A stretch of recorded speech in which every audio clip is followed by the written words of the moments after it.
Hello students, तो आज वाले लेक्चर में अपन कंटिन्यू करते हैं थर्मोडायनेमिक्स को। कल वाले लेक्चर में अपन फर्स्ट लॉ ऑफ थर्मोडायनेमिक्स खत्म कर चुके हैं बच्चों। तो आज वाले लेक्चर में अपन बेसिकली पढ़ने वाले हैं सेकंड लॉ ऑफ थर्मोडायनेमिक्स। उससे पहले सेकंड लॉ पढ़ाने से पहले कुछ प्रोसेस के बारे में आपको बता देता हूँ, ठीक है। तो देखो क्या क्या है प्रोसेस के नाम। एक प्रोसेस होता है, अलग अलग प्रोसेस ऐसे अगर वर्ड यूज करा जाए ना कहीं भी आगे या फिर क्वेश्चंस में तो आपको समझ में आ जाए। जैसे साइक्लिक प्रोसेस तो आपको पता ही होगा। साइक्लिक प्रोसेस का मतलब क्या है, कोई भी गैस जो है, गैस का जो फाइनल इनिशियल प्रेशर टेम्परेचर है वही घूम फिर के वापस फाइनल प्रेशर टेम्परेचर आ जाए। अलग अलग प्रोसेस से हो सकता है, बीच में अलग अलग प्रोसेस हुआ, आइसोथर्मल हुआ, एडियाबेटिक, आइसोकोरिक, पॉलीट्रोपिक, कुछ भी अलग अलग प्रोसेस हो सकता है, ठीक है। The system return to its initial stage, मतलब जहां से शुरुआत करी थी ना, मान लो यहाँ से चलना शुरू किया था तो घूम फिर के वापस यहाँ पहुंच जाए, ठीक है ना।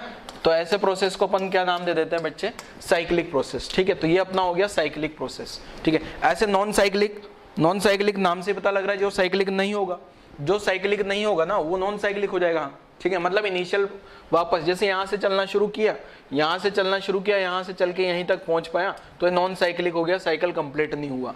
तो the system does not return to its initial phase. एक होता है क्वाजी स्टैटिक, ये ध्यान रखना है, क्वाजी स्टैटिक प्रोसेस या इक्विलिब्रियम प्रोसेस। तो पहला तो ये ध्यान रख लेना, ऐसे प्रोसेस जो बहुत धीमी गति से चल रहे हैं उन सबको अपन क्वाजी स्टैटिक प्रोसेस बोल देते हैं, ठीक है। ऐसे सारे के सारे प्रोसेस जो बहुत स्लो चल रहे हैं उनको अपन क्वाजी स्टैटिक या इक्विलिब्रियम प्रोसेस बोल देते हैं। तो एवरी इंस्टेंट ऑफ टाइम, हर एक इंस्टेंट पे क्या होगा, टेम्परेचर और प्रेशर सेम होता है। यहाँ पे हर एक इंस्टेंट पे क्या होता है, टेम्परेचर और प्रेशर अपन सेम मान सकते हैं। जैसे कल वाले लेक्चर में मैंने बताया ना, आइडेंटिफिकेशन में स्लोली चल रहे हैं ऐसे प्रोसेस। जैसे मैंने लिखा था स्लोली हीटिंग, तो स्लोली हीटिंग ना लिख के वो लिख देगा क्वाजी स्टैटिक प्रोसेस। तो आपको समझ जाना है यहाँ हीटिंग स्लो ही हो रही है।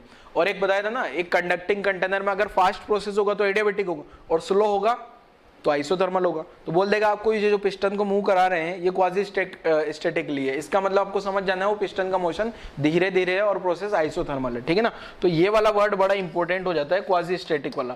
क्वाजी स्टैटिक का मतलब स्लोली, बहुत स्लो प्रोसेस चल रहा हो, ठीक है ना। चलो आगे बढ़ते हैं। नेक्स्ट इसमें एक और आता है बेटा, रिवर्सिबल इरिवर्सिबल प्रोसेस। तो रिवर्सिबल इरिवर्सिबल प्रोसेस क्या है, देखो, reversible and irreversible. Reversible process मतलब जिसमें भी आप थोड़ा सा भी चेंज कर दो ना तो वापस प्रोसेस अपना रिटर्न हो जाए, ठीक है। तो यहाँ लिखा है देखो क्या, रिवर्सिबल प्रोसेस में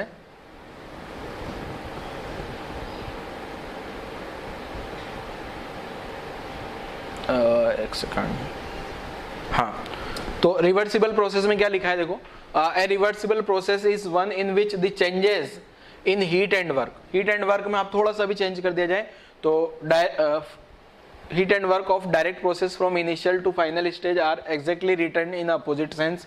देखो मैं बताता हूँ, डायग्राम बना के समझाता हूँ आपको क्या है ये कहानी।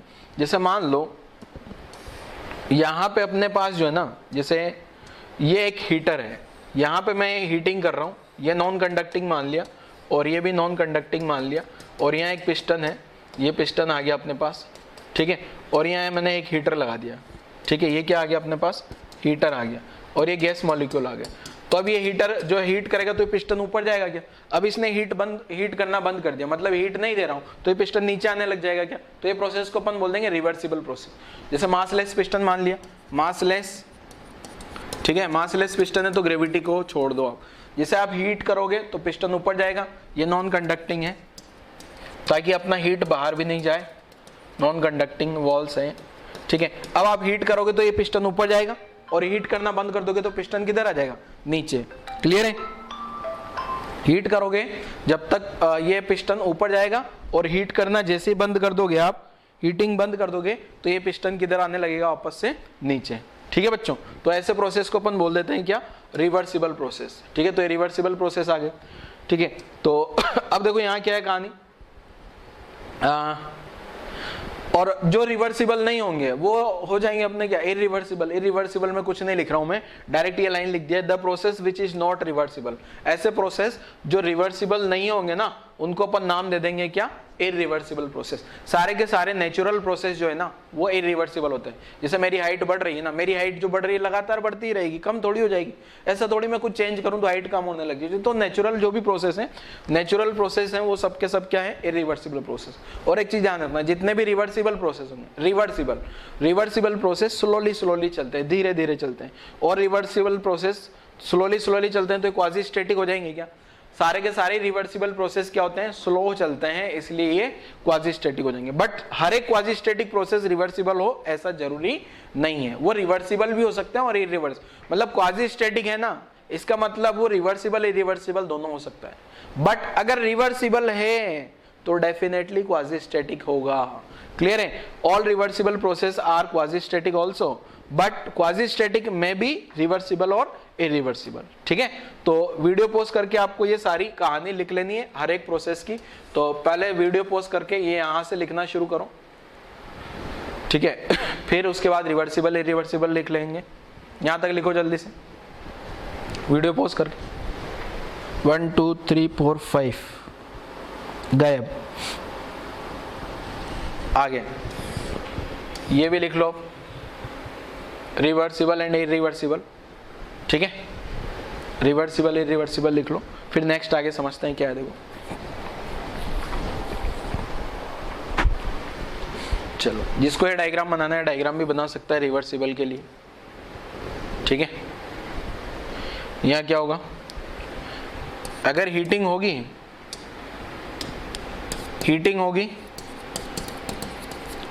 तो ये पिस्टन जो है ना, पिस्टन किधर जाएगा, अप। और अगर हीटिंग बंद कर दोगे आप, हीटिंग नहीं करोगे तो पिस्टन किधर न जाने लग जाएगा, डाउन जाने लग जाएगा। ठीक है, तो अपन क्या बोल देंगे यहाँ से, ये रिवर्सिबल है। ठीक है, रिवर्सिबल प्रोसेस है।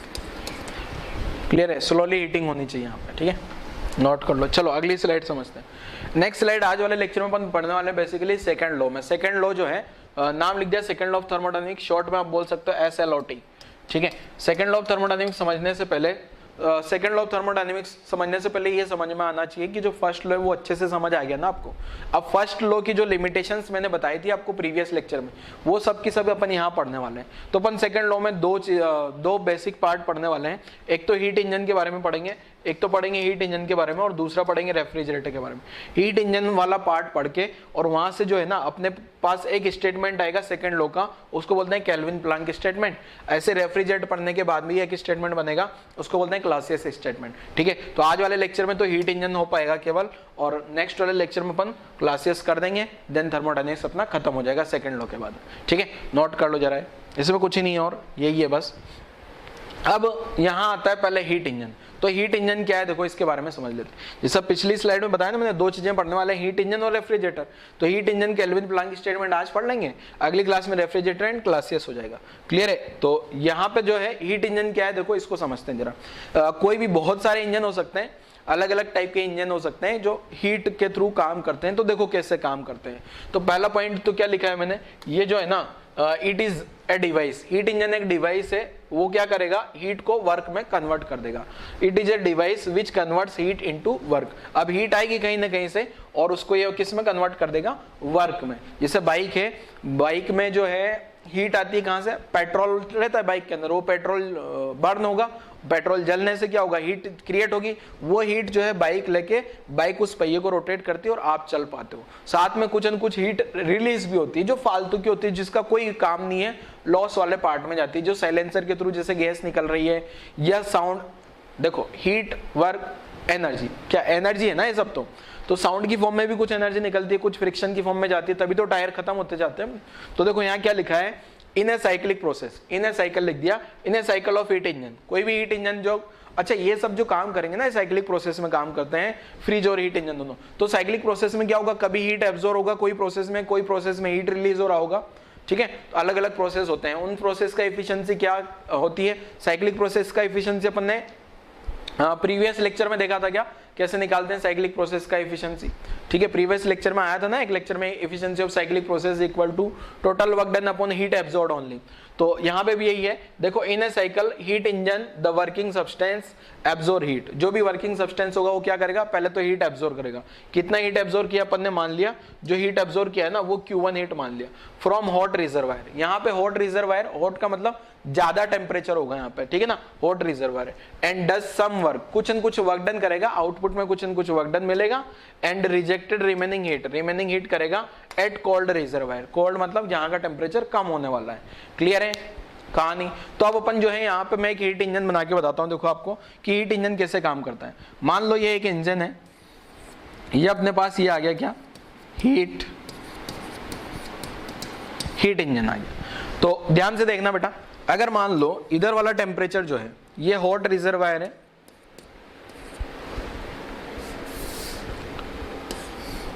ये जो है ना अपना ये हॉट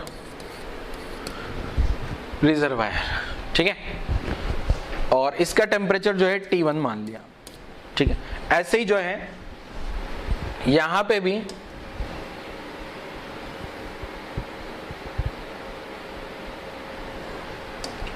इधर होगा अपना कोल्ड रिजर्वायर, ठीक है, क्लियर है। तो देखो क्या होने वाला है बेटा, यहां से कुछ न कुछ हीट लेगा, क्या है, हीट इंजन जो है यहां से कुछ न कुछ हीट लेगा, और वो हीट मान ली मैंने कितना, Q1।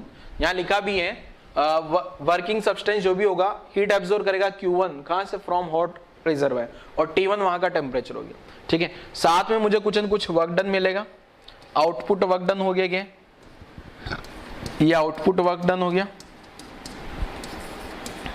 ठीक है, आउटपुट में कुछ वर्क मिला।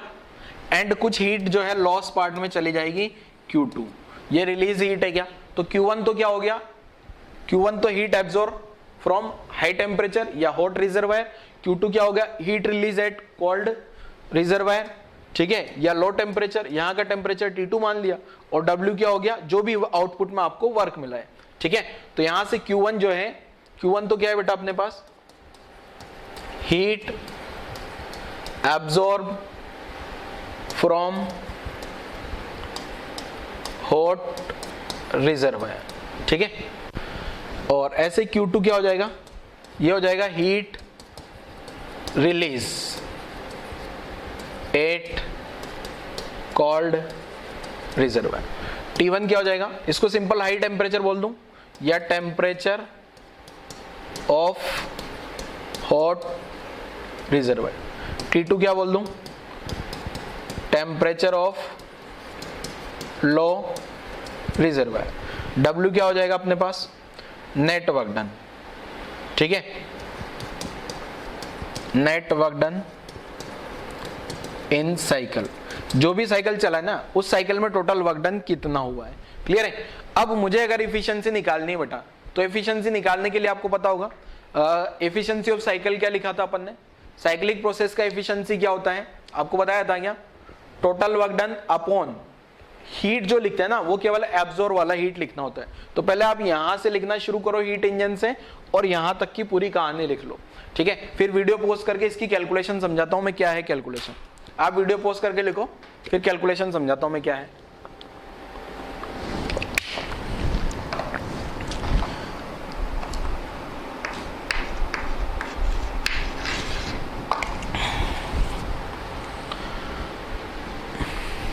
चलो देखो कैलकुलेशन कैसे समझनी है। ये जो हीट अब कैलकुलेशन कैसे समझनी है, देखो सबसे पहले तो मुझे एफिशिएंसी ऑफ साइकिल देखना है। साइक्लिक प्रोसेस का एफिशिएंसी क्या हो जाएगा, जो अपन एफिशिएंसी लिखते हैं ना बेटा, एफिशिएंसी ऑफ साइकिल, ये जो साइकिल का एफिशिएंसी है वो नीटा क्या लिखते हैं, तो जो साइक्लिक प्रोसेस का जो एफिशिएंसी है वो यहां तो लिखा जाता है total work done, total work done upon heat जो लेते हैं ना वो एब्जॉर्ब वाली लेनी है ओनली, हीट एब्जॉर्ब ओनली। कौन सा हीट लिया जाएगा, जो हीट एब्जॉर्ब हुआ है, ठीक है। तो यहां से जो नीटा लिखा जाएगा बेटा, ये लिखा जाएगा अपने पास W अपॉन Q1, क्योंकि आपको पता है Q1 हीट एब्जॉर्ब हुआ है, बाकी तो हीट रिलीज हुआ है। क्लियर है यहां तक की कहानी। अब अगर देखा जाए ना, यहां से ये जो डायग्राम है, इस डायग्राम से मैं एनर्जी कंजर्वेशन से क्या लिखता हूं, एनर्जी कंजर्वेशन लगाऊं मैं, क्या लगा रहा हूं बेटा, एनर्जी कंजर्वेशन। तो एनर्जी कंजर्वेशन से क्या लिखा जा सकता है, ये जो Q1 हीट आई है ना, ये तो इनकमिंग हीट हो गई। क्या ये हीट इंजन क्या कर रहा है, इधर से हीट ले रहा है। अब ये इधर से जो हीट आई है ना हाई टेम्परेचर से, वो क्या जा रही है, कुछ हीट तो चली गई वर्क डन में और कुछ हीट चली गई लॉस पार्ट में Q2 में। क्लियर है। तो यहाँ जो ये ऊपर W लिखा है ना, यहां से अगर देखूं मैं, ये वाली इक्वेशन आपको समझ में आई, एनर्जी कंजर्वेशन, इधर से हीट आ रही है और दो पार्ट में डिवाइड हो रही है। Q1 तो हीट एब्जॉर्ब हुआ, Q2 तो क्या हो गया, Q2 तो क्या हो गया, रिलीज हो गया हीट, और W क्या हो गया, आउटपुट में आपको वर्क डन मिल गया। ठीक है। तो यहां से अगर कैलकुलेशन की जाए अब, तो आपको बताया W की जगह क्या लिखा जा सकता है बेटा, Q2 माइनस Q1। तो यहां से इफिशियंसी क्या लिखी जा सकती है, जो W की जगह लिख दिया मैंने, Q2 minus Q1 upon Q1, sorry उल्टा लिख दिया मैंने। W की जगह क्या लिखा जा सकता है, W equal to Q1 minus Q2। तो ये W की जगह यहाँ लिखोगे आप, जो W अपॉन Q1 आ रहा है ना, यहाँ पे W की जगह क्या लिख दिया आपने, Q1 minus Q2 upon Q1। तो इसको ऐसे लिखा जा सकता है, Q1 upon Q1 minus Q2 upon Q1। Q1 ने Q1 को मार दिया, आंसर आ गया Q2 बाई Q1। मतलब मुझे क्या करना है, जो इफिशियंसी है, इफिशियंसी का एक डायरेक्ट फॉर्मूला और आ गया मेरे पास, क्या, नीटा जो होता है ना, ये W बाई Q1 तो अपन ने पढ़ा ही था, एक और फॉर्मूला आ गया Q2 अपॉन Q1। अगर मुझे कोई प्रोसेस का हीट रिलीज और हीट एब्जॉर्ब पता लग जाए ना, तो मैं डायरेक्ट भी आंसर निकाल सकता हूँ। अगर मुझे क्या हो जाए बेटा, कोई भी साइक्लिक प्रोसेस का हीट एब्जॉर्ब पता हो और हीट रिलीज पता हो, तो मैं डायरेक्ट क्या कर सकता हूँ, उस प्रोसेस के लिए एफिशिएंसी पता कर सकता हूँ। जैसे एक क्वेश्चन बोल दूं मैं, क्या, in a cyclic process, in a cyclic process, आसान सा क्वेश्चन है, in a cyclic process heat absorb हुआ, हीट एब्जॉर्ब हुआ मान लो 100 जूल, और हीट रिलीज हुआ मान लो 60 जूल। तो क्या कैलकुलेट नीटा, नीटा फाइंड कर सकता हूं क्या मैं, आसान सा क्वेश्चन है। क्या आप लोग इसका आंसर निकाल सकते हो बिना पेन चलाए, बिना पेन चलाए निकालना है, पेन चला के तो कोई भी निकाल देगा।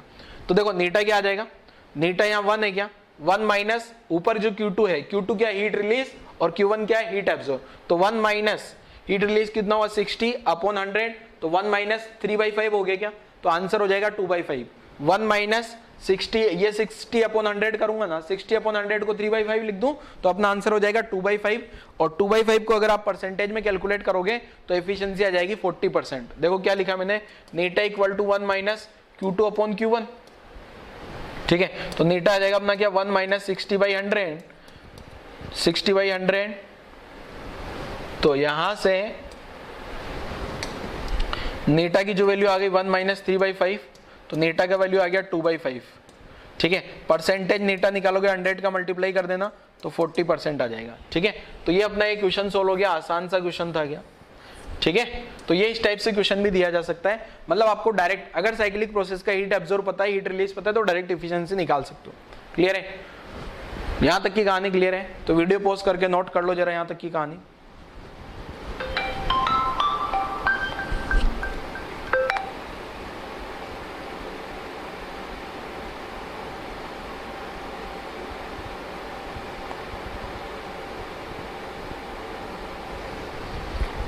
ठीक है, यहां तक की कहानी नोट करो, फिर आगे बढ़ते हैं।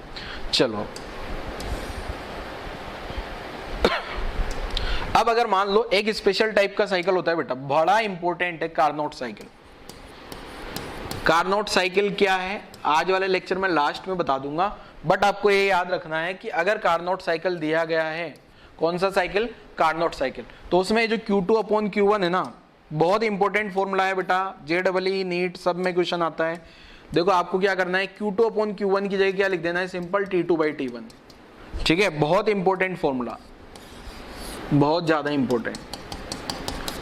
Q2 क्या है, Q2 हीट रिलीज है, तो Q1 क्या है, हीट एब्जॉर्ब।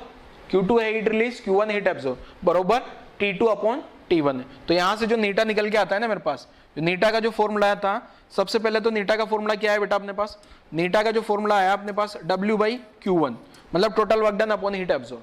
अब मैंने इसको सिंप्लीफाई किया तो ये आया 1 माइनस Q2/Q1। ठीक है, और Q2/Q1 की जगह T2/T1 लिख दूं तो 1 माइनस T2 अपॉन T1। तो सबसे ये सारा हर एक फॉर्मूले का कंक्लूजन हो गया क्या है। ठीक है, इससे रिलेटेड बहुत सारे न्यूमेरिकल आएंगे, ध्यान ये रखना है बड़ा इंपॉर्टेंट, T1 एंड T2 जो टेम्परेचर है, वो केल्विन में पुट करना है। बच्चे जल्दीबाजी में क्या करेंगे, डिग्री सेंटीग्रेड में पुट कर देंगे और फिर बोलेंगे सर हमारा आंसर नहीं आ रहा।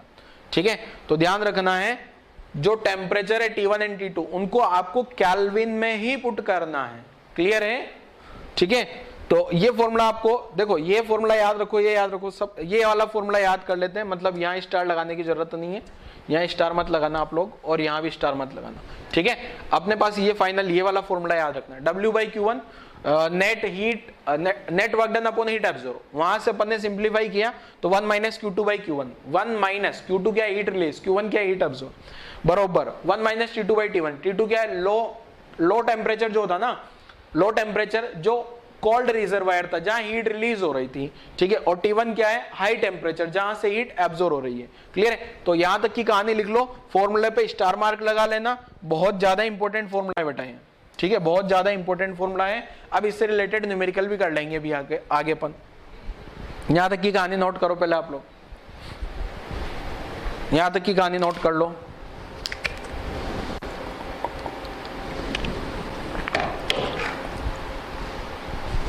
देखो आगे क्या, हाँ क्वेश्चन करना शुरू करते हैं। देखो पहला क्वेश्चन क्या है, ये कार्नोट इंजन दिया है, कार्नोट साइकिल, कार्नोट इंजन लिख दिया ना, इसका मतलब आपको समझ लेना वो इंजन में कार्नोट साइकिल वैलिड है। ठीक है, ये जो अपन ने पिछली वाली स्लाइड में ये पढ़ा है ना बेटा, ये केवल और केवल कार्नोट साइकिल के लिए ही वैलिड है, हर एक साइकिल में वैलिड नहीं है। ये वाला फॉर्मूला एवरी साइकिल के लिए, ये एवरी साइकिल कोई भी साइकिल हो दुनिया का सबके लिए वैलिड है। पर कार्नोट ने एक ऐसा इंजन बनाया जिससे इफिशिएंसी ज्यादा आती है, मैक्सिमम इफिशिएंसी आती है। ठीक है, और ये वाला जो है ना ये कार्नोट साइकिल के लिए ही वैलिड है। कार्नोट एक साइंटिस्ट का नाम है, उसने क्या बनाया, उसने एक ऐसा इंजन बना के दे दिया, एक ऐसा साइक्लिक प्रोसेस डिजाइन कर दिया। साइक्लिक प्रोसेस का मतलब कुछ भी 3 प्रोसेस 4 प्रोसेस का कॉम्बिनेशन। ठीक है ना, साइकिल कंप्लीट होना चाहिए ना, पीवी डायग्राम टीवी या जो भी डायग्राम है उस पे। तो कार्नोट वाले का एफिशिएंसी सबसे ज्यादा आता है। ठीक है ना, कार्नोट साइकिल का क्या आता है, ये वाला फॉर्मूला, जो ये वाला लास्ट वाला फॉर्मूला कार्नोट के लिए वैलिड है, ये जनरलाइज किसी भी साइकिल के लिए वैलिड है। ठीक है ना, क्योंकि अपन ने Q2/Q1 जो है T2/T1 केवल कार्नोट के लिए लिखा है। ठीक है, तो जैसे अगली स्लाइड में ये क्वेश्चन आता है ना, कार्नोट इंजन लिखा है यहाँ पे, कार्नोट इंजन मतलब कार्नोट साइकिल वैलिड है। वर्किंग बिटवीन 400 केल्विन टेम्परेचर दिया है, 800 केल्विन टेम्परेचर दिया है, और वर्क आउटपुट में वर्क डन आया कितना 1200 पर साइकिल। तो एफिशिएंसी पता करनी है, तो सबसे पहले तो एफिशिएंसी पता कर लें क्या। तो पहला क्वेश्चन में तो बड़ा आसान है, नीटा क्या लिख देते हैं अपन 1 - T2/T1। ध्यान रखना T2 छोटा वाला टेम्परेचर है वरना नेगेटिव आ जाएगा ना। T2 कौन सा वाला टेम्परेचर है, छोटा। अगर T2 बड़ा वाला टेम्परेचर हो गया तो 1 - 2 3 ऐसा कुछ, ये वाली क्वांटिटी 1 से छोटी आनी चाहिए, ध्यान रखना। तो 1 - 400/800, तो 1 - 1/2, तो आंसर आ गया अपना 1/2। अगर क्वेश्चन में परसेंटेज एफिशिएंसी पूछा है तो इसको 100 से मल्टीप्लाई कर देना, और 100 से मल्टीप्लाई करते ही 50% एफिशिएंसी आ जाएगी। ठीक है, और नीटा पूछा है तो हो सकता है परसेंटेज एफिशिएंसी पूछा है, मैंने यहाँ कुछ नहीं लिखा है। अगर यहाँ परसेंटेज एफिशिएंसी पूछा होता, कभी कभी क्वेश्चन में क्या होता है कि यहाँ पे केवल एफिशिएंसी लिख देगा और आंसर दे देगा 30%, 40%, 50%, 60%, तो समझ जाना है ऊपर परसेंटेज ही पूछा है आपसे। चलो अगला क्वेश्चन, सेकंड क्वेश्चन में क्या पूछा है बेटा, what is the amount of heat energy supplied. Heat energy supplied मतलब कितना हीट एब्जॉर्ब किया होगा, ये Q1 पूछा गया है आपसे। क्लियर है, Q1 पूछा गया है। क्या आपको वर्क डन पता है क्या, वर्क डन पता है क्या, तो नीटा आपको पता है W/Q1 होगा, नीटा क्या होगा W/Q1। अब क्वेश्चन में ये वर्क डन दे दिया और Q1 पूछ लिया, नीटा क्वेश्चन में पता है आपको नीटा क्या होने वाला है 1/2, वर्क डन कितना आया 1200। तो यहां से सिंप्लीफाई करूंगा तो हीट एब्जॉर्ब जो होगा ना वो 2400 जूल आ जाएगा। मतलब इतना इतना एनर्जी जो है वो एब्जॉर्ब किया गया है, इतना एनर्जी जो है, इतना हीट जो है वो सप्लाई किया गया होगा। नोट कर लो जरा। अगला क्वेश्चन आपको खुद से सोल्व करना है बेटा, ये वाला क्वेश्चन तो मैंने बता दिया, अगला क्वेश्चन आपको खुद से सोल्व करना है। ठीक है, अच्छा यहाँ ये हर एक साइकिल का था ना, पर साइकिल का था, तो ये वाला आंसर भी पर साइकिल में हो जाएगा, उससे कोई दिक्कत नहीं है वो उसको। ठीक है ना, तो एफिशिएंसी आ गई। ध्यान रखना ये वाले क्वेश्चन में तो मैंने टेम्परेचर ऑलरेडी केल्विन में दिए थे, अगले क्वेश्चन ऐसे हो सकते हैं जिनमें केल्विन में टेम्परेचर ना हो। ठीक है, चलो अगली कहानी समझेंगे। नेक्स्ट क्वेश्चन, वीडियो पॉज करके क्वेश्चन आंसर लिख लेना। अगला क्वेश्चन ट्राई करो जरा, क्वेश्चन समझा देता हूँ। Heat engine operates between cold and hot reservoir. ठीक है, कोल्ड रिजर्वायर का टेम्परेचर दिया है ना, कोल्ड रिजर्वायर का टेम्परेचर दिया है 300 केल्विन, हॉट रिजर्वायर का टेम्परेचर नहीं दिया है। और what will be the minimum temperature of hot reservoir और एफिशिएंसी ऑफ साइकिल। ठीक है, साइकिल का एफिशिएंसी बता देना है, साइकिल का एफिशिएंसी क्या होगा देखो। तो अभी यहाँ पे कारनोट कहीं भी नहीं लिखा है, अगर आप देखोगे तो वहां लिखा है a heat engine operates between cold and hot reservoir. ठीक है, फ्रॉम हॉट रिजर्वायर से इतना हीट लिया, Q1 हो गया है, एंड ये इतना डिलीवर किया टू दी कोल्ड रिजर्वायर, ये Q2 हो गया, एंड साइकिल पर साइकिल हो गया, कोई दिक्कत नहीं। बट यहाँ कारनोट साइकिल नहीं लिखा है। What could be the minimum temperature of the hot reservoir, पहला तो ये हो गया। दूसरा एफिशिएंसी ऑफ साइकिल, साइकिल का एफिशिएंसी कितना होगा। ठीक है,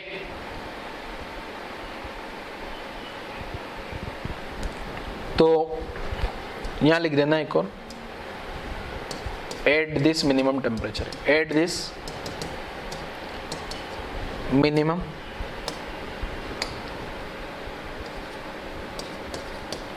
ये जो मिनिमम टेम्परेचर आया ना, इस सिचुएशन पे एफिशिएंसी कितना आ जाएगा।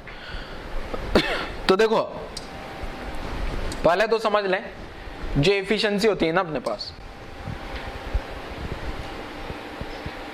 देखो एफिशिएंसी का फॉर्मूला सेकंड वाला क्वेश्चन कर रहा हूं, नीटा जो होगा 1 माइनस Q2 बाई Q1 से भी तो निकाल ही सकता हूं मैं। ठीक है, नीटा जो है 1 माइनस Q2 बाई Q1, तो नीटा कितना आ गया 1 माइनस Q2 कितना है 120 अपॉन 200, तो कितना आ गया 1 माइनस 3/4, तो ये आंसर आ गया 1/4। ठीक है, क्लियर है। ये तो नीटा जो है ना, ये नीटा का वैल्यू आ गया अपने पास। क्लियर है यहां तक की कहानी। पहला क्वेश्चन तो आ गया क्या, सॉरी ये दूसरा वाला क्वेश्चन आ गया, efficiency of cycle, cyclic process का एफिशिएंसी, ये लिखने की जरूरत नहीं है। ठीक है, साइक्लिक प्रोसेस का एफिशिएंसी हो गया। ठीक है, ये नहीं भी लिखूंगा तो भी आ ही गया ना, 1 माइनस T2 बाई T1 तो लगाने की जरूरत नहीं पड़ी, ये वाला फॉर्मूला तो हर एक प्रोसेस के लिए वैलिड है। ठीक है, तो ये नीटा आ गया। अब पहला वाला क्वेश्चन कैसे सोल्व करें बेटा। पहला वाला क्वेश्चन जो है ना, आपको पता है मैक्सिमम एफिशिएंसी जो है वो क्या होती है कारनोट साइकिल के लिए, नीटा जो है मैक्सिमम कौन से cycle, Neeta maximum for Carnot cycle. ठीक है, कारनोट साइकिल के लिए नीटा क्या होगा अपना, सबसे ज्यादा वैल्यू रखने वाला है।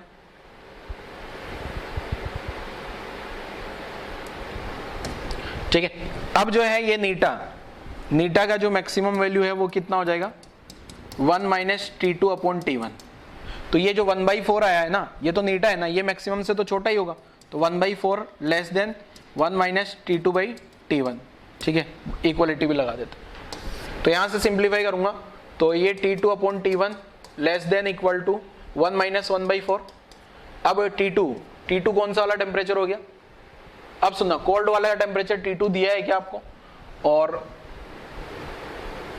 हॉट रिजर्वायर का टेम्परेचर T1 आपसे पूछा है क्या, तो T2 कितना दिया है क्वेश्चन में 300 केल्विन अपॉन T, इसको T मान लिया या T1 मान लो। ठीक है, उससे कोई फर्क नहीं पड़ रहा है, यार T1 आ गया। ठीक है ना, 1 माइनस 1/4 कितना हो जाएगा 3/4। तो यहां से सिंप्लीफाई करूंगा तो T1 greater than equal to कितना आ रहा है, 3 से 3 गया है 400 केल्विन, तो T का जो है मिनिमम वैल्यू कितना हो जाएगा 400 केल्विन, और ये अपना आंसर आ जाएगा। ठीक है, नोट कर लो जरा। तो अगले क्वेश्चन का आंसर आ गया अपना 400 केल्विन होना चाहिए इसके लिए।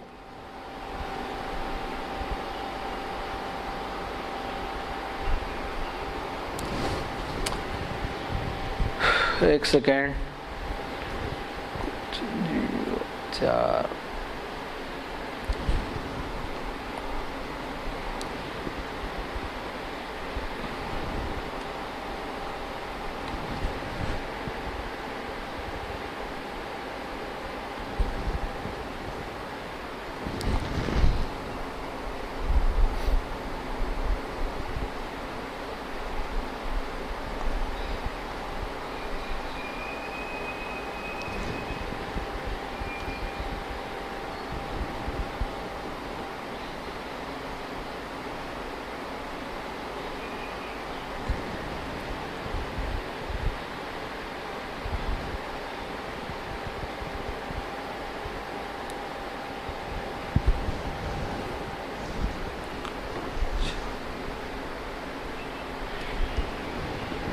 यहाँ आप गड़बड़ कर दिया अपन ने, देखो क्या कैलकुलेशन में एरर कर दी, वही सोचना मैं आंसर मैच नहीं किया।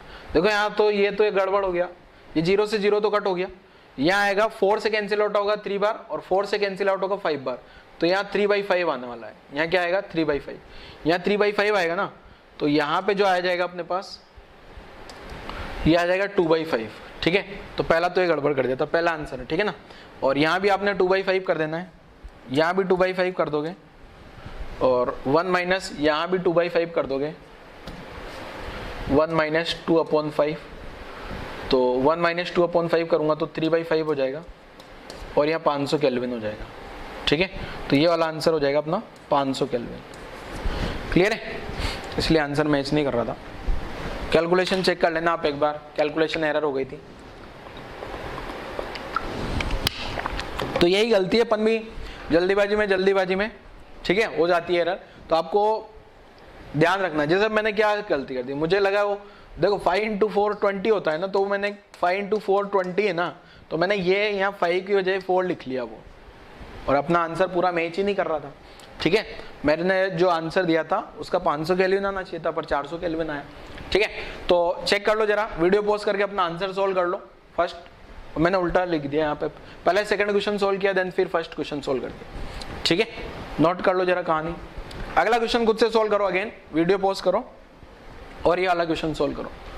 क्वेश्चन मैं एक्सप्लेन कर दूं क्या, पहले क्वेश्चन क्या है मैं क्वेश्चन एक्सप्लेन कर देता हूं। देखो बच्चों, क्वेश्चन अपने पास ये है बेटा, टेम्परेचर, ये जो टेम्परेचर है ना, ये temperature T1 and T2 are the two hot reservoir and ideal, हाँ ये जो है ये वाला टेम्परेचर T1 बोला है क्वेश्चन में, ये वाला टेम्परेचर T2 बोला है, और आपको कार्नोट साइकिल कंसीडर कर लेना है, कार्नोट साइकिल, ठीक है। मतलब नीटा वाला फॉर्मूला लगा सकता हूं मैं, कौन सा वाला, नीटा इक्वल टू ये वाला फॉर्मूला लगाया जा सकता है, नीटा इक्वल टू 1 माइनस T2/T1, ये केवल कार्नोट के लिए ही वैलिड होता है, ठीक है। Which of the following would result A greater improvement in efficiency, मतलब ज्यादा अच्छी एफिशिएंसी किस में आएगी। देखो ये तो T1 हाई टेम्परेचर हो गया, लो टेम्परेचर हो गया। मैंने दो अलग अलग प्रोसेस करे।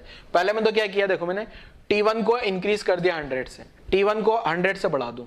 दूसरे में क्या है, T2 को 100 से कम कर दिया, T2 को 100 से कम कर दिया। दो अलग अलग प्रोसेस है, बीच में और लगा है। ये वाला प्रोसेस में ज्यादा एफिशिएंसी आएगी, ये वाले प्रोसेस में ज्यादा एफिशिएंसी आएगी। ये पूछा है कि कौन सा वाले प्रोसेस में ज्यादा अच्छे से एफिशिएंसी आएगी। तो देखो पहले तो मैं यहां से अगर लिखूं ना मैं, तो 1 माइनस ये जो T2 है, T2 टेम्परेचर कितना आ गया, देखो यहां से जो है ना T2 एंड T1 लिखता हूं मैं। T2 कितना आ रहा है 273 प्लस 27 करूंगा तो कितना आ गया 300 केल्विन हो गया क्या। ऐसे अगर मैं साथ में T1 भी लिख लूं तो T1 भी क्या हो जाएगा 273 प्लस 627, ये 900 केल्विन हो गया क्या, ठीक है। तो अगर मेरे पास एफिशिएंसी जो निकाल रहा होता ना, तो मुझे ये एफिशिएंसी निकालने की जरूरत नहीं है। पहले मैं क्या कर रहा हूँ, पहले जो निकाल रहा हूँ ना मैं नीटा 1, मैंने क्या कर दिया, इंक्रीजिंग जो इंक्रीज किया T1 कितने से बाई 100 डिग्री सेंटीग्रेड, देन नीटा 1 मान लिया। देन नीटा 1 क्या हो जाएगा 1 माइनस, अब ये T1 को क्या करा, इंक्रीज करा, तो T2 तो 300 ही रहेगा और T1 कितना था 900 था ना, तो वहां से इंक्रीज हो गया कितना हो जाएगा 1000। क्लियर है, T1 को इंक्रीज, तो यहां से कितना आ गया 1 माइनस 0.3, तो ये आ रहा है 0.7, ठीक है 0.7 आ रहा है। ऐसे मैंने दूसरे वाले केस में क्या किया, डिक्रीज किया है, decreasing T2 by 100 degree centigrade. Then मैंने नीटा 2 मान लिया, नीटा 2 क्या हो जाएगा 1 माइनस, अब T2 ऊपर है क्या, T2 कितना आ रहा था यहाँ पे 300, अब 300 से 100 डिग्रीज कर दूंगा तो कितना हो जाएगा, 300 से 100 डिग्रीज करूंगा तो ये 200 हो गया, तो 200 और नीचे वाली टर्म 900 ही रहने वाली, तो ये 1 माइनस 2/9 आ गया। तो ये जो आ जाएगा ना अपने पास 9 माइनस 2, 9 माइनस 2/9, तो यहां से जो नीटा 2 की कैलकुलेशन करूंगा ना मैं, तो ये जो नीटा 2 आ रहा है ना, नीटा 2 इक्वल टू 7/9, ठीक है। तो ये जो 7/9 करेंगे अपन, ये आएगा 0.7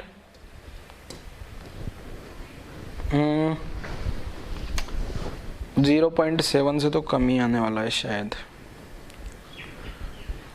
7 डिवाइड बाई 9, ये आएगा 0.77, सॉरी ज़्यादा आ रहा है 0.77। इसका मतलब क्या हुआ, ज़्यादा इफिशियंसी के लिए मुझे क्या करना चाहिए, नीटा 2 इज ग्रेटर देन नीटा 1 आया। इसका मतलब मेरे को अगर मोर इफिशिएंट बनाना है ना सिस्टम को, तो ये वाला मेथड एडॉप्ट करना चाहिए, ये वाला नहीं करना चाहिए। इसके कंपैरिजन में इसमें ज़्यादा इफिशियंसी आ रही है।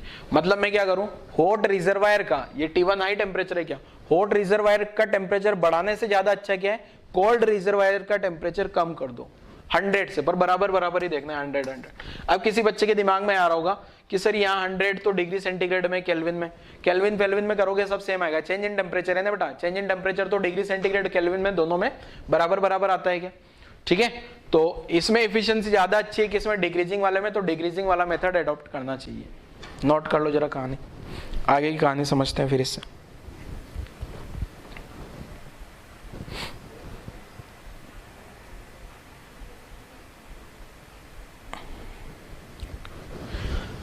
तो कार्नोट साइकिल के बाद नेक्स्ट आता है केल्विन प्लैंक स्टेटमेंट। मैंने बोला था ना चैप्टर के शुरुआत में, हाँ केल्विन प्लैंक स्टेटमेंट क्या है देखो, हाँ केल्विन प्लैंक स्टेटमेंट को मैंने आसान लैंग्वेज में लिखा है, it is impossible that heat absorb from hot reservoir. अपन ने पढ़ा था ना heat absorb from hot, it is impossible, ऐसा इम्पॉसिबल है क्या, that heat absorb from hot reservoir, hot reservoir से हीट एब्जॉर्ब हो रही थी क्या, देखो जरा यहां से, कहां गया वो डायग्राम, ये रहा, ये हॉट रिजर्वायर से हीट एब्जॉर्ब हो रही है क्या, ये जो हीट एब्जॉर्ब होगी ना, ये कंप्लीट वर्क डन में कन्वर्ट नहीं की जा सकती है, Q1 को W के बराबर नहीं किया जा सकता है, कुल मिला के ये है। यहां से जितना, मान लो इधर से 100 जूल आया ना, तो इस 100 जूल को पूरा कंप्लीटली इधर 100 नहीं ला सकता मैं, यही केल्विन प्लैंक ने बोला। मतलब Q2 का कुछ न कुछ वैल्यू जरूर आएगा, ठीक है। तो देखो जरा आप लोग यहां पे, it is impossible that heat absorb from hot reservoir is completely convert into work done.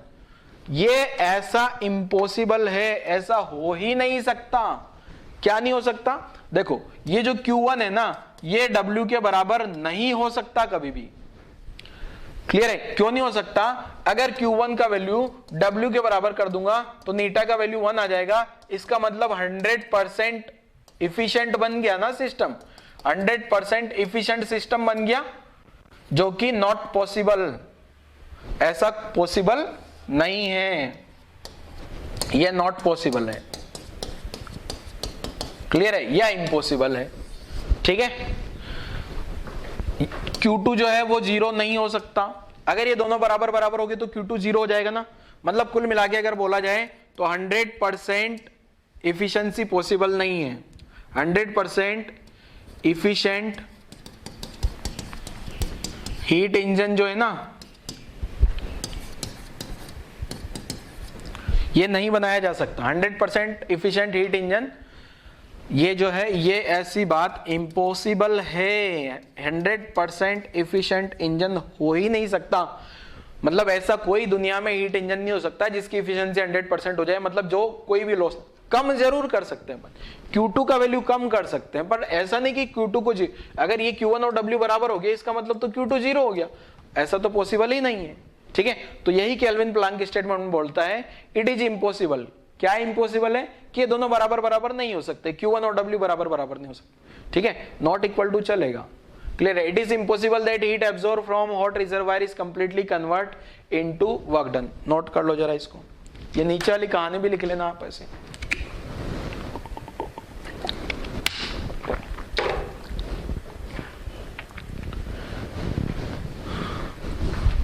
Note किया।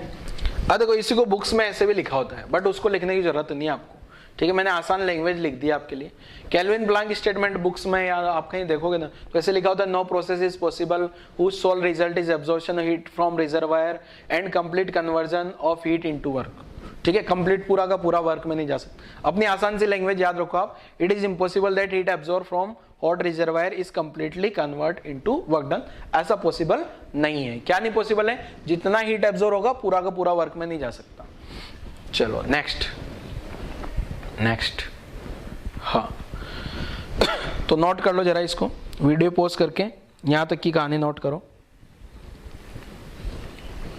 अब देखो ये जो कार्नोट साइकिल पढ़ा है अपन ने, कार्नोट साइकिल के लिए मैंने क्या बोला बेटा आपको,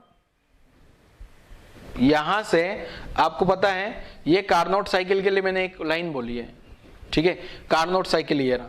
तो ये जो कार्नोट साइकिल के लिए आ रहा है ना, ये वाला फॉर्मूला कार्नोट साइकिल, ये कैसे आया, इसको डेराइव कर देता हूं मैं, ठीक है। वैसे इसका डेरिवेशन कोई भी काम का नहीं है आपका, पर डेरिवेशन बुक्स में दिया होता है इसलिए मैं करा रहा हूं। बाकी इस डेरिवेशन का कोई मतलब नहीं है, आपको इस डेरिवेशन का सिंगल वर्ड नहीं याद होगा तो भी आपने सारे न्यूमेरिकल कर लिया अभी, ठीक है। मैंने अलग अलग वैरायटी के 3 न्यूमेरिकल आपको कराया और तीनों आपको समझ भी आ गए होंगे। डेरिवेशन का कोई भी रोल नहीं है, डेरिवेशन का केवल इतना सा रोल है कि आपको ये जानना हो कि ये फॉर्मूला आया कैसे, ठीक है। कौन सा वाला फॉर्मूला, ये जो अपन लिखते हैं ना, ये जो आया था ना Q2/Q1 बरोबर T2/T1, ये लिखा था, तभी तो ये वाला फॉर्मूला आया वहां से। तो ये फॉर्मूला कैसे डेराइव हुआ उसकी कहानी समझते हैं। कार्नोट साइकिल क्या है पहले तो ये समझते हैं, ठीक है ना। तो कार्नोट साइकिल के बारे में समझ लेते हैं, ठीक है। तो आपको क्या पता होना चाहिए वो मैं बता देता हूं, ठीक है। तो कार्नोट साइकिल क्या है, देखो पहले तो ये समझ में आना चाहिए। तो कार्नोट साइकिल जो है ना बच्चों, ये 4 प्रोसेस से मिलके बना है, ठीक है। कार्नोट प्रोसेस किससे मिलके बना है, 4 प्रोसेस से। अब वो चारों प्रोसेस क्या है वो भी बता देता हूं मैं, ठीक है। 2 तो आइसोथर्मल होते हैं, 2 प्रोसेस का नाम तो क्या है, आइसोथर्मल, और 2 का नाम है एडियाबेटिक। आइसोथर्मल और यहां एडियाबेटिक, ये इतना आपको पता होना चाहिए, ठीक है। अब पहला आइसोथर्मल एक्सपेंशन होगा, पहले क्या होगा, आइसोथर्मल एक्सपेंशन, फिर एडियाबेटिक कंप्रेशन, सॉरी, फिर एडियाबेटिक एक्सपेंशन, और फिर आइसोथर्मल कंप्रेशन, और फिर एडियाबेटिक कंप्रेशन, और ये सारा होके अपना प्रोसेस कंप्लीट हो जाता है, ठीक है। तो ऐसा अगर आपसे बोल दिया जाए क्वेश्चन, ऐसा पूछा जा सकता है कि कार्नोट साइकिल में क्या क्या होता है, 4 प्रोसेस के नाम बता दो। तो 2 आइसोथर्मल, 2 एडियाबेटिक, 2 कंप्रेशन, 2 एक्सपेंशन, इतना आपसे पूछा जाए तो बता दोगे, इसमें कोई बड़ी बात नहीं है। साइकिल लेना, अब ये जो साइकिल बनता है ये कैसे बनता है, देखो पहले तो मैं समझाता हूँ। जैसे आपको मैंने लास्ट लेक्चर में जब ग्राफ थ्योरी पढ़ाई होगी, प्रीवियस लेक्चर में, लास्ट या सेकंड लास्ट में हो सकता है, तो उसमें जो है ना मैंने आपको ये ग्राफ पढ़ाया होगा PV, ठीक है। यहाँ पे जब मैंने ग्राफ शुरू करा होगा ना ऐसे, तो मैंने बताया होगा कि जो आइसोथर्मल वाला होगा वो ऊपर वाला होगा, आइसोथर्मल ऊपर वाला होगा और एडियाबेटिक नीचे वाला होगा, ऐसा मैंने बताया होगा। अब ये यहां से आपको पता है कि इधर इधर जाने पे वॉल्यूम बढ़ रहा है क्या, तो इसको आइसोथर्मल एक्सपेंशन बोल देंगे। इधर जाने पे भी वॉल्यूम बढ़ रहा है क्या, तो इसको एडियाबेटिक एक्सपेंशन बोल देंगे। क्लियर है कहानी सबको, ठीक है। तो यहां तक की कहानी लिखो। डेरिवेशन बड़ा है, बहुत बड़ा डेरिवेशन है, इसलिए मैं बोल रहा हूं, ठीक है। डेरिवेशन आगे आगे बढ़ता ही जाएगा, तो आपको केवल ये इतना तो मैंने पढ़ा दिया था, ये 4 प्रोसेस। अब जो आगे डेरिवेशन समझा रहा हूं ना, अगर आपको लगता है नहीं देखना है, वीडियो बंद करके जा सकते हो, आज के लेक्चर का लास्ट है बस ये है, डेरिवेशन समझाऊंगा मैं आज, ठीक है। तो आप लोग अगर नीट वाले हो, आपको लगता है डेरिवेशन की जरूरत नहीं है, या जेई में भी जिनको लगता है सर हमें डेरिवेशन की जरूरत नहीं है, तो वो इसको स्किप कर देगा तो भी चलेगा, ठीक है ना। अब मैं पूरे लेक्चर खत्म होते होते ये डेरिवेशन कंप्लीट करूंगा और उसके आगे कुछ नहीं पढ़ाने वाला हूँ, ठीक है। चाहो तो आप आगे निकाल के भी देख सकते हैं, ठीक है। और जिसको डेरिवेशन समझना है पूरा, वो वेट करें, 10 मिनट और जाएंगे, डेरिवेशन कंप्लीट हो जाएगा, ठीक है ना। तो देखो क्या है, डेरिवेशन में सबसे पहले तो इसको छोटा सा करते हैं और ऊपर चिपका देते हैं, और छोटा करके ऊपर चिपका दिया यहाँ पे। अब अपन डेरिवेशन करना सोल्व करते हैं, ठीक है। तो 4 अलग अलग प्रोसेस बता रहा हूं मैं, 4 प्रोसेस बनाने हैं मुझे, VP, ठीक है। तो ध्यान रखना, जैसे मान लो मैंने ये एक प्रोसेस बनाया, एक, और ये दूसरा प्रोसेस बनाया, ये दोनों आइसोथर्मल है। ये दोनों प्रोसेस कौन से मेरे, आइसोथर्मल है। और आइसोथर्मल प्रोसेस ध्यान रखना, ये जो दोनों है ना ऐसे एज इट इज आगे बढ़ेंगे, रेक्टेंगुलर हाइपरबोला, कट नहीं करने वाले। अब अगर आप देखोगे तो यहाँ पे कोई भी पॉइंट पे, किसी भी पॉइंट पे P इंटू V का मल्टीप्लीकेशन ऊपर वाले ग्राफ का ज्यादा है, तो ये वाला ग्राफ जो है ना वो T1 इक्वल टू कॉन्स्टेंट पे ग्राफ बनाया गया है, और ये वाला जो ग्राफ बनाया है ना ये T2 इक्वल टू कॉन्स्टेंट पे ग्राफ बनाया गया है। मतलब ये 2 प्रोसेस हो गए, आइसोथर्मल के 2 प्रोसेस हो गए। ऊपर वाला टेम्परेचर ज्यादा रहा होगा, ज्यादा होना भी चाहिए, T1 ग्रेटर देन T2। ज्यादा क्यों होना चाहिए, क्योंकि यहाँ पे P इंटू V का मल्टीप्लीकेशन बराबर बराबर है। ये सारा जो ग्राफ बना रहे ना अपन, ये ग्राफ जैसे मान लो ये एक पिस्टन है और ये पिस्टन में ही सारे प्रोसेस चल रहे हैं, ठीक है ना। ये कंडक्टिंग वॉल्स है, ठीक है, कंडक्टिंग वॉल्स हो गई। अगर स्लोली होगा प्रोसेस, स्लोली होगा तो क्या हो जाएगा, आइसोथर्मल, और फास्ट हो जाएगा तो एडियाबेटिक। ठीक है, तो ध्यान रखना आपको स्लोली।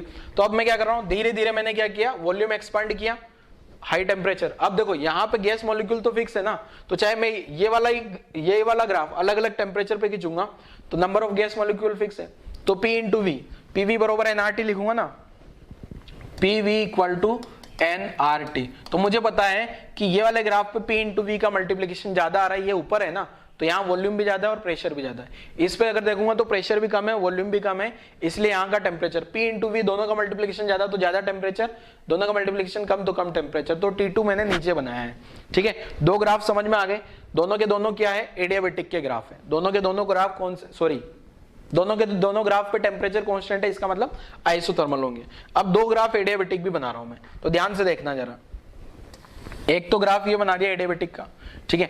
अब आपको पता है ये जो पॉइंट है ना, ये ऊपर वाला तो आइसोथर्मल हो गया, नीचे वाला एडियाबेटिक हो गया क्या, ऊपर वाला तो क्या हो गया, आइसोथर्मल, और नीचे वाला एडियाबेटिक, जैसा कि यहां भी था। ठीक है, यहां पे भी ऐसे ग्राफ बना दूं। अगर इस पॉइंट से देखूं मैं तो ये ऐसा, और अगर इसको भी ऐसा ले जाऊं ना, तो ये दो जो येलो वाले ग्राफ है ना अपने एडियाबेटिक हो गए। अब इस पॉइंट को नाम दिया मैंने ए, इस पॉइंट को नाम दिया मैंने बी। अब ए से बी वाला जो प्रोसेस है ना बेटा, ए से बी वाला जो प्रोसेस है, ए से बी तक जा रहा है, उसको बोलते हैं आइसोथर्मल एक्सपेंशन।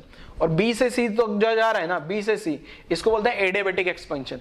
और फिर सी से डी जो जा रहा है ना, सी से जो डी आ रहा है, इसको बोलते हैं एडियाबेटिक आइसोथर्मल कंप्रेशन। और लास्ट में डी से ए जाएगा। क्लियर है सबको। अब चाहो तो यहां पे अपन डैश लगा देते हैं। एक सेकंड, डैश लगेगा नहीं,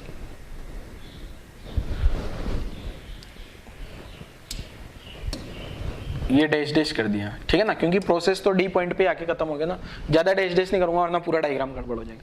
तो मुझे यहां से क्या पता लगा बेटा, ए से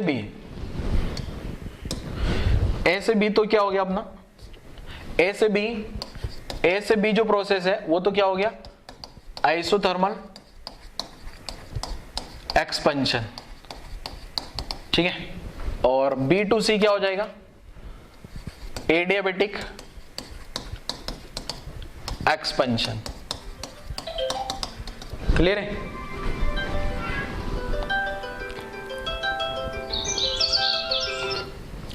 और सी से डी क्या हो जाएगा,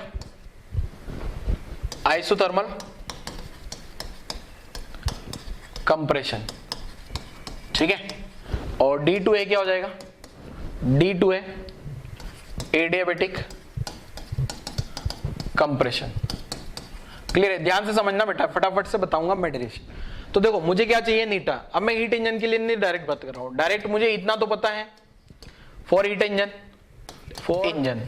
क्लियर। अब मुझे कार्नोट साइकिल में क्या प्रूव करना है, बस Q1 Q2 पता कर लेना है, अलग अलग प्रोसेस का, और आंसर आ जाएगा। ठीक है, अब यहां से क्या करूं मैं, देखो Q1 तो हीट एब्जॉर्ब है और Q2 हीट रिलीज है, तो इन दोनों प्रोसेस, ये जो दो प्रोसेस है ना, इन दो प्रोसेस का तो Q क्या है, इन दो प्रोसेस का तो Q0 और Q0, तो इन दो को कैलकुलेट करने की जरूरत ही नहीं। इसका डेल्टा U 0 होगा और इसका भी डेल्टा U 0 होगा। ठीक है ना, तो मैं फर्स्ट लॉ ऑफ थर्मोडायनेमिक्स लगा के, देखो इन ये वाले प्रोसेस और ये वाले प्रोसेस का तो Q कैलकुलेट करने की जरूरत ही नहीं है। ठीक है, C से D और D से A का Q कैलकुलेट करने की जरूरत नहीं है, क्योंकि Q तो 0 है। क्या, अब मैं दो प्रोसेस का Q कैलकुलेट कर लेता हूं, एक में हीट एब्जॉर्ब होगा, एक में हीट रिलीज होगा, दोनों को डिवाइड करेंगे, आंसर आ जाएगा। क्लियर है, कहानी क्लियर है सबको। ठीक है, तो देखो क्या कर रहा हूं मैं, फिर पहले प्रोसेस लिख रहा हूं, for A to B process. ठीक है, A से B जा रहा है ना, तो मैं वर्क डन बाय गैस क्या लिख दूं, आइसोथर्मल है क्या, तो वर्क डन बाय गैस क्या लिख दूं, NR। A से B में टेम्परेचर T1 है, ln VB अपॉन VA। ठीक है, और मुझे पता है डेल्टा U तो क्या है इसके लिए 0। अगर मैं फर्स्ट लॉ ऑफ थर्मोडायनेमिक्स लगा देता हूं तो Q बराबर क्या आ जाएगा, Q बराबर work done by gas plus delta U। तो यहां से सिंप्लीफाई करेंगे इसको, तो देखो क्या आ रहा है, आप लिखते रहना वीडियो पॉज करके, ठीक है ना, मैं पूरा एक साथ करूंगा। तो यहां से जो फर्स्ट लॉ ऑफ थर्मोडायनेमिक्स लगाया, तो यहां से जो Q आया ना, वो आ गया अपने पास nRT1 ln VB upon VA plus 0। ऐसे अगला प्रोसेस कौन सा हो जाएगा बेटा, फॉर B2C, B2C नहीं, B2C में तो Q0 आ गया, फॉर C to D। ठीक है। C to D प्रोसेस अगर देखूंगा ना, C से D तक का प्रोसेस देखें तो C से D में भी वर्क डन बाई गैस क्या आ जाएगा, वर्क डन बाई गैस आ जाएगा nRT2, ध्यान रखना यहाँ टेम्परेचर T2 आएगा, ln final volume VD initial volume VC, delta U0 आ गया। तो फर्स्ट लॉ ऑफ थर्मोडायनेमिक्स लगाओगे तो Q कितना आ गया, Q जो देखोगे ना आप, ये आ गया nRT2 ln VD upon VC। अब आपको पता है ना यहाँ पे क्या हो रहा है बेटा, यहाँ पे आपको पता है कौन सा वाला वॉल्यूम ज्यादा है, VC वाला वॉल्यूम ज्यादा है VD से, ठीक है। तो मैं इसको ये वाली क्वांटिटी को पॉजिटिव बनाने के लिए मैं माइनस लिख दूं, माइनस nRT2 ln में बदल दूं VC अपॉन V, इसको यहां से जो है ln में VC ऊपर लिख दिया और VD नीचे लिख दिया, तो यहाँ माइनस आ गया। तो यहाँ पे जो अगर देखा जाए ना तो पहले वाले प्रोसेस में तो क्या हो रहा था बेटा, हीट एब्जॉर्ब हो रहा था। ये वाली जो क्वांटिटी है ना, ये वाली क्वांटिटी पॉजिटिव आएगी यहाँ से, ठीक है, ये वाली क्वांटिटी क्या आएगी, पॉजिटिव आएगी, ठीक है। इसका मतलब क्या हो रहा है, यहाँ पे हीट एब्जॉर्ब हो रहा है, क्वांटिटी पॉजिटिव आ रही है ना, ये Q पॉजिटिव आया, Q पॉजिटिव आया, इसका मतलब क्या हो रहा है, हीट एब्जॉर्ब हो रहा है, ठीक है। Q पॉजिटिव आया, इसका मतलब क्या हो गया, हीट एब्जॉर्ब हो गया। अब यहाँ पे अपना जो है ना, यहाँ पे Q नेगेटिव आ रहा है क्या, यहाँ Q नेगेटिव आ रहा है क्या, इसका मतलब हीट क्या होगा, रिलीज होगा, ठीक है। अब जो अपने पास Q1 अपॉन Q2, तो Q1 अपॉन Q2, Q1 तो क्या है, हीट एब्जॉर्ब, तो हीट एब्जॉर्ब वहां से क्या लिख सकता हूं मैं, हीट एब्जॉर्ब जो है यहां से लिखूंगा तो हीट एब्जॉर्ब आ जाएगा nRT1 ln VB upon VA upon nRT2 ln, यहां से लिखूंगा ना तो ये आ जाएगा VC अपॉन VD, ठीक है। तो देखा जाए तो ये क्या आ गया, T1 अपॉन T2 तो आ ही गया ना। अब यहां से जो है ln VB upon VA upon ln VC upon VD आ रहा है। अब अपन यहां से ये और प्रूव कर लेंगे कि ये वाली जो टर्म है ना, ये वाले रेशियो बराबर बराबर होते हैं, ये कट जाएगा और Q1 अपॉन Q2 का वैल्यू किसके बराबर आ जाएगा, T1 अपॉन T2 के बराबर। क्लियर है। तो कहानी समझते हैं जरा किस टाइप से आएगी। अब जो है ना एडियाबेटिक जो प्रोसेस है, मैं एडियाबेटिक के लिए इक्वेशन लिखूंगा और एडियाबेटिक की इक्वेशन देखना आप जरा ध्यान से कैसे लिखने वाला हूं। For B to C process, B से C प्रोसेस जो है ना वो एडियाबेटिक है क्या। अब देखो मैं यहां से अगर ये प्रूव कर दूं VB अपॉन VA, उसका वैल्यू जो है VC अपॉन VD के बराबर है, तो अपना डेरिवेशन कंप्लीट हो जाएगा क्या, डेरिवेशन कंप्लीट हो गया क्या, क्योंकि फिर उससे ये से ये गायब हो गया और ये से गायब होते ही Q1 upon Q2 equal to T1 upon T2 आ गया ना। क्लियर है। अब मैं B से C प्रोसेस पे चला जाता हूं, ठीक है। तो बच्चों यहां से अगर देखा जाए ये B to C प्रोसेस, अब देखो जरा B to C प्रोसेस जो है ना, B to C प्रोसेस अगर देखा जाए तो देखो क्या था यहाँ पे, B से C ये जो जा रहा है ना, ये B से C जो देखो क्या लिखा गया है यहाँ पे, एडियाबेटिक एक्सपेंशन है क्या, B से C जो है हो रहा है एडियाबेटिक एक्सपेंशन है, ध्यान रखना। एंड D2A जो है, D से A एडियाबेटिक कंप्रेशन है। क्लियर है। B से C क्या है, एडियाबेटिक, B से C एडियाबेटिक एक्सपेंशन और D से A एडियाबेटिक कंप्रेशन। तो अब ये यहीं पे यूज कर लेता हूं मैं जरा, ठीक है। यहां से अब मैं जो इक्वेशन लिखूंगा ना, मेरे को एक इक्वेशन पता है बेटा क्या, कि PV पावर गामा जो होता है ये कांस्टेंट होता है। क्लियर है। अब मैं इस P को हटा के टेम्परेचर को लेके आता हूं, क्योंकि मुझे T1 T2 दो जगह के टेम्परेचर पता है, B पे टेम्परेचर पता है और C पे टेम्परेचर पता है। ये आइसोथर्मल प्रोसेस से निकल के आ रहे थे ना, देखो कैसे जो है ना, मुझे क्या है, B पे भी टेम्परेचर पता है मुझे और C पे भी टेम्परेचर पता है। देखो ये इस टाइप के ग्राफ बने थे ना अपने पास, ये पॉइंट को नाम दिया था A, ये B, और यहाँ पे टेम्परेचर T1 है, यहाँ पे भी टेम्परेचर T1 है, यहाँ पे भी T1 है, यहाँ C पे टेम्परेचर T2 है और यहाँ पे जो टेम्परेचर है ना D पे, यहाँ पे भी टेम्परेचर T2 है। ठीक है। तो मुझे क्या पता है, चारों पॉइंट के टेम्परेचर पता है। तो ये जो इक्वेशन है ना PV power gamma equal to constant, इसमें मुझे क्या वॉल्यूम और टेम्परेचर में रिलेशन निकालना है, तो प्रेशर को गायब करना होगा। प्रेशर की जगह क्या लिख दो, nRT upon V, V power gamma equal to constant. Clear है। तो इसको ऐसे लिखा जा सकता है TV gamma -1 equal to constant. अब मैं कहां से कहां के लिए लिख रहा हूं, B से C के लिए। ठीक है। तो मैं यहां लिखता हूं क्या, TB मतलब B पॉइंट का temperature, VB gamma -1 equal to T C V C gamma minus 1। Clear है। अब बी पॉइंट का टेम्परेचर मुझे पता है ना, बी पॉइंट का टेम्परेचर T1, ठीक है, V B gamma minus 1 equal to C point का temperature T2 V C gamma minus 1। Clear है। तो यहां से T1 अपॉन T2 का वैल्यू जो है वो कितना आया देखो, V C upon V B gamma minus 1। Clear है। ऐसे ही सेम पैटर्न पे अगर मैं इधर भी देखूं बेटा, ये जो एक और प्रोसेस है ना, ये बी से सी तो एडियाबेटिक था ये वाला, और ये वाला भी एडियाबेटिक है क्या, for D to A process. अगर डी से ए तक का प्रोसेस देखा जाए तो ये भी एडियाबेटिक है मेरा। तो यहां पे भी मैं डायरेक्ट लिखता हूं ये वाली इक्वेशन है ना, टी डी, ये वाली इक्वेशन लिख रहा हूं डायरेक्ट। ठीक है, पहले डायरेक्ट लिख देता हूं, T V power gamma minus 1 बरोबर कांस्टेंट होता है ना, तो मैं T D V D gamma minus 1 T A V A gamma minus 1।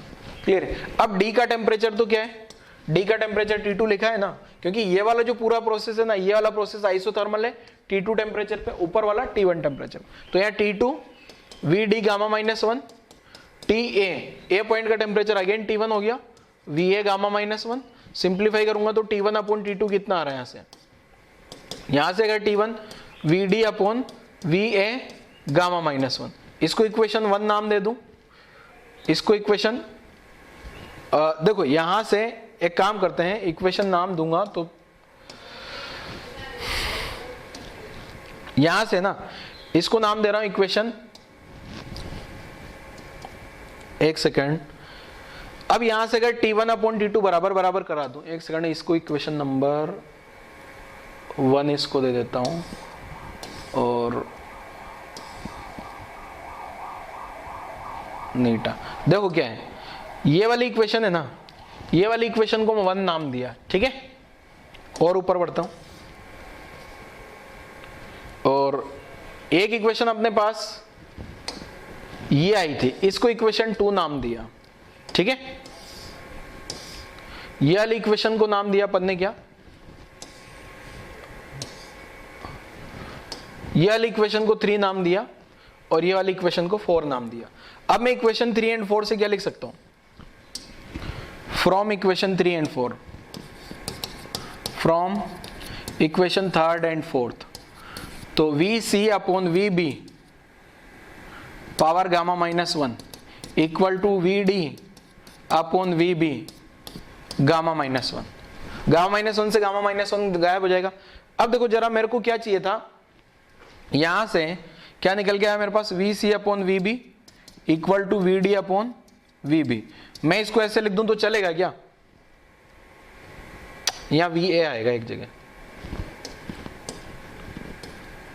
ठीक है, या वी ए या वी ए, ठीक है। अब मैं यहां से ना V A upon V B, V A upon V B बरोबर क्या लिख दूं, V D upon V C, इसको नाम दे दिया मैंने इक्वेशन नंबर 5, ठीक है। अब इक्वेशन 5 को देख लो डायरेक्ट, यही तो प्रूव करनी थी ना अपन को। जैसे इक्वेशन 5 प्रूव होगी अपना डेरिवेशन कंप्लीट हो जाएगा। तो इक्वेशन 5 जो है ना वो यहां यूज करता हूं मैं। इक्वेशन 5 ध्यान रखना जरा क्या है, और इक्वेशन 5 को देखो यही है क्या, V B upon V A V C upon D, B upon A बराबर सी अपॉन डी करना है, B upon A C upon D. इसको उल्टा कर दो, बी अपॉन ए, यहां कर दिया B V B upon V A V C upon V D. तो from equation 2 and 5, second and 5 से क्या निकल के आएगा मेरे पास, 2 एंड 5 से ये वाली टर्म मैंने बोला था ना, इसको प्रूफ कर दूंगा अभी। देखो कौन सी वाली टर्म की बात कर रहा हूं, जैसे ही ये वाली टर्म प्रूफ होगी तो इससे ये गायब हो गया, और Q1 अपॉन Q2 का वैल्यू किसके बराबर हो गया, T1 अपॉन T2, क्योंकि ये वाली पूरी टर्म गायब हो जाएगी ना। ये बराबर करके मैंने बोला था ना, इसको भी डिराइव कर दूंगा, तो ये दोनों गायब होते हैं, Q1 अपॉन Q2 किसके बराबर हो गया, T1 अपॉन T2 के, और Q1 अपॉन Q2 का वैल्यू इक्वेशन 1 में रख दूंगा तो अपना आंसर आ जाएगा, ठीक है। तो अपन यहां से लिख देंगे फ्रॉम इक्वेशन 2 एंड 5, यहां से निकल के आ गया Q1 upon Q2 equal to T1 upon T2, and from equation 1 तो नीटा क्या आ जाएगा अपना 1 माइनस Q2 बाई Q1 की जगह क्या लिख दूं, अब नीटा जो हो जाएगा 1 minus T2 by T1, hence proved. Clear है, नोट कर लो जरा सारी कहानी। डेरिवेशन मैंने बोला था थोड़ा लेंथी है बट आसान है। देखो क्या है, अगर देखा जाए तो 4 प्रोसेस हो रहे हैं ना टोटल, पूरा का पूरा इसमें समझाता हूं मैं। देखो यहां जो मेन डेरिवेशन है ना, आप वीडियो पॉज करके इधर उधर जाते रहना और लिखते रहना, ठीक है ना। सारी कहानी बहुत बड़ी हो गई है। हाँ, ये वाला डेरिवेशन, ये बेसिक यहां से शुरुआत करी थी अपन, ठीक है। यहां से अपन ने डेरिवेशन शुरू किया था। तो ये 4 प्रोसेस है, ए से बी आइसोथर्मल, बी से सी, सी से डी, डी से। अब बी से सी और डी से ए में तो Q 0 हो जाएगा, कोई हीट एक्सचेंज नहीं हो रहा है। तो मैंने क्या किया, ए से बी का और सी से डी का निकाल लिया। आइसोथर्मल है, डेल्टा U 0 आ गया। एक जगह हीट एब्जॉर्ब हो रहा था, एक जगह रिलीज हो रहा था। तो ये जो है अपन ने ए बी प्रोसेस का निकाला। ये यहां से देखोगे ना, ये ए बी प्रोसेस का आ गया और ये सी डी प्रोसेस का आ गया। क्लियर है, दोनों ही प्रोसेस का आ गया। एक जगह हीट एब्जॉर्ब हो रहा है क्योंकि पॉजिटिव आ रहा है, एक जगह नेगेटिव आ रहा है तो हीट रिलीज हो रहा है। मैंने यहाँ लिखा है Q पॉजिटिव है ना, इस प्रोसेस में जो है Q पॉजिटिव आ रहा है तो हीट एब्जॉर्ब होगा। क्लियर है, ये जो लिखा है ना, ये Q पॉजिटिव है तो हीट एब्जॉर्ब होगा। यहाँ Q नेगेटिव है तो हीट रिलीज होगा। ये देखो, ठीक है, Q नेगेटिव है तो हीट रिलीज होगा। तो Q1 अपॉन Q2 निकाल लिया, तो यहाँ से nRT1 ये आ गया।